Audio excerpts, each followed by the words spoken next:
پیارے بچوں، آج کی کہانی ہے اونٹ کی مکاری۔ ایک جنگل میں ایک اونٹ رہتا تھا جو دوسرے جانوروں کو ہمیشہ کمتر سمجھتا تھا اور اس کی سوچ ہمیشہ دوسرے جانوروں کے بارے میں منفی رہتی۔ وہ وہاں دوسرے جانوروں کو دیکھ کر ان کے قد کاٹ اور چھوٹا ہونے پر ہنستا اور تمسخر آمیز لہجہ اختیار کر لیتا۔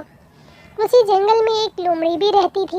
جب اسے اونٹ کی اس بری عادت کا پتہ چلا تو اس نے سوچا کہ اس کو ضرور سبق سکھانا چاہیے تاکہ اپنی بری حرکتوں سے باز رہے۔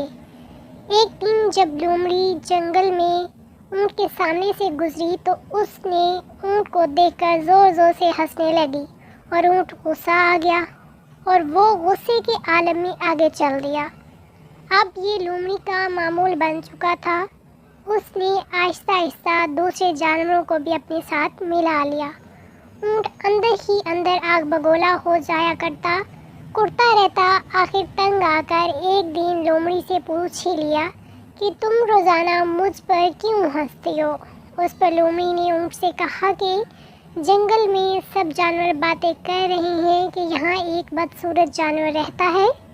اتنی لمبی گردن، 4 ٹیڑھے میڑھے پاؤں، اوپر سے کبڑ نکلا ہوا، اتنا بڑا بدن اور چھوٹی سی دم۔ اچھا تو اب پتہ چلا کہ وہ تم ہو۔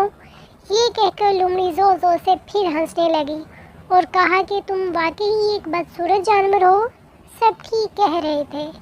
پھر لومڑی نے کہا اچھا میں اپنے بچوں کو بتاتی ہوں اور ان کو یہاں لے کر آتی ہوں تاکہ تمہیں دیکھ کر وہ بھی تھوڑا سا ہنس لیں۔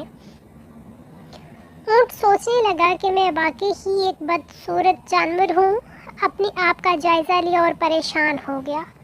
وہ لومڑی کی باتیں سن کر اونٹ کو بہت شرمندگی ہو گئی۔ اس پر اس نے سوچا کہ وہ آج کے بعد کسی کو برا بھلا نہیں کہے گا اور نہ ہی کسی کا تمسخر اڑائے گا۔ اللہ تعالیٰ نے سب کو اچھا بنایا ہے۔ اس طرح دوسروں کا تمسخر اڑانے والے نے غرور، تکبر اور دوسروں کا تمسخر اڑانے سے توبہ کر لے۔